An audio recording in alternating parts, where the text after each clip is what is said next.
Hey, this is Monique. Welcome to One Mo Project.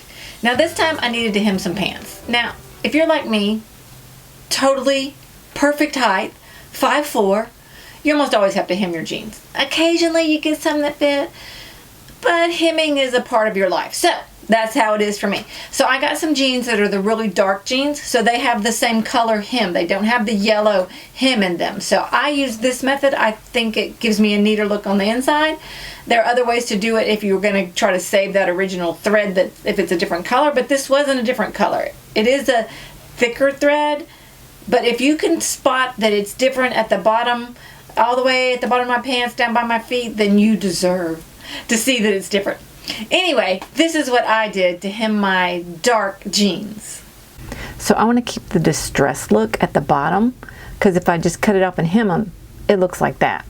So that's not what I want. I want that distressed edge on the bottom. So I cut off, look, 2 inches. How short am I? I'm not even short. Anyway, and then I took out the hem that was there.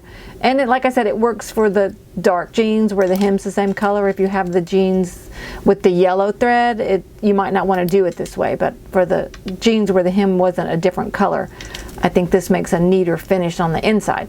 Anyway, so then I cut off to where I would have a 1/4 inch seam allowance above where it's turned up there, because I'm going to sew it back on like a binding instead of just turning up the bottom edge. So I left myself about a 1/4 inch seam allowance there above that fold. See, about a 1/4 inch. Good thing it's not a quilt.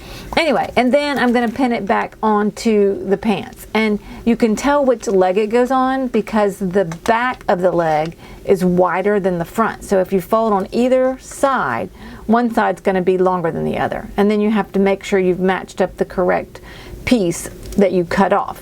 And if it's the wrong one, just switch it. There's only 2. And then I'm going to pin it. Now I go straight in both sides so that that seam stays perfectly lined up. I pin through the threads that are there in that side seam.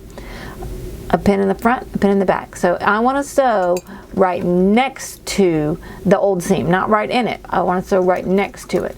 And look, I need to sew it from the other side, so I'm going to reach my hand in here and grab a handful of pins and hope that they don't stab me, and then sew around so that I can keep all of that extra fabric up and be able to see it. If you sew with the extra fabric underneath, sometimes you'll catch it, and then you have to waste your time going backwards. Not because I know, but yeah, because I know. I'd done it that way a time or two and caught all of the thread, the fabric underneath, and then you have to take it out. So I'm going to sew around right next to where the old seam was. You can almost see it there. And I took the pins out so that they didn't stab me. And here I'm going to cut the extra seam allowance diagonally just to help reduce that bulk where I folded over. Now I know sometimes we're in a hurry and we feel like ironing is just not necessary. We can iron it when it's done. It's going to take too long. No! You have to use the iron. When you're sewing anything, the iron can be your best friend. It can allow you to make things stay where you want them because you've ironed in a fold. And here we want that seam allowance to stay down inside our old hem / binding. So iron that around. I'm going to pin this, and instead of trying to pin through the bulk of that side seam, which is so many layers, I'm just going to pin on either side of it.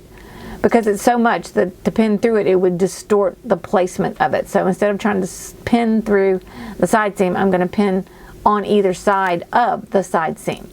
And do that on both sides, and then put a couple of pins in the front and a couple of pins in the back. Not that I can really tell the front from the back right there, but you know, 2 in each side, and one of them's got to be the front, one of them's got to be the back. And then here again, I'm going to turn it inside out. Now, I think it's important to pin things in a way so that you can pin them the way they need to be when they're finished.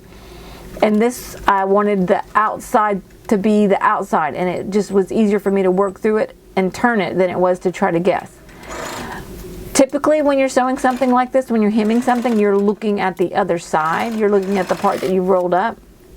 But it's more important to me that I sew exactly where I want. I don't want to stitch in the ditch, then my stitch would completely disappear. I want to stitch right up on the top, real close to the edge. If we used metric, I would say like 2 millimeters, but since we don't, I'm going to say just a little bit. And I'm taking those pins out as I go because I'm going to turn it again. And how many times do I need to grab a handful of pins? Anyway, so all the way around and clip those extra threads. And here, when I did that, I noticed that at one of the side seams, it didn't quite catch. And instead of forcing it to come up around for all of that thickness, I'm going to fix that little spot a different way. Right there where it didn't catch, I'm going to stitch in the ditch this time. So I'm going to line it up, and so up and down the pant leg instead of around, and it's going to stitch kind of right in the ditch so that stitch disappears, but it'll hold that up in place so that it doesn't sag over time. I thought that was a nice fix for how to make the jeans keep the distressed look at the bottom. There you go. Look real close and you can sort of see the fold, but if you look that close, you deserve to see it. Thanks for watching.